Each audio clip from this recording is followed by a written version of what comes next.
Pakistan, Saudi अरब और Qatar समेत 17 इस्लामी ममालिक और तंजीमों ने मुश्तरका तौर पर इसराइली पार्लियामेंट के गैर कानूनी इकदामात की मजम्मत की है।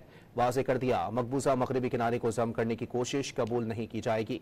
इन ममालिक ने मुश्तरका एलामिया में मौक़िफ़ इख्तियार किया कि फ़लस्तीनी सरज़मीन पर इसराइली खुद मुख्तारी का कोई जवाज़ नहीं। इसराइली कानून साजी, बैनुल अक़वामी कवानीन और सलामती कौंसिल की करारदादों की खिलाफ वर्जी है। इसराइल की जानिब से आबादकारी और इंसमाम के इक़दामात भी आलमी कवानीन की खुली खिलाफ वर्जी हैं। मुश्तरका एलामिया में इसराइल की जानिब से भूख को हथियार बनाने और इमदाद रोकने की मजम्मत भी की गई। मुश्तरका एलामिया में आलमी बिरादरी पर जोर दिया गया कि इसराइल की गैर कानूनी पॉलिसियों को रोकने के लिए किरदार अदा करे। पाकिस्तान, सऊदी अरब और कतर समेत 17 इस्लामी ममालिक और तंजीमों ने मुश्तरका तौर पर इसराइली पार्लियामेंट के गैर कानूनी इकदामात की मजम्मत की है। वाज़े कर दिया, मकबूजा मगरबी किनारे को जम करने की कोशिश कबूल नहीं की जाएगी।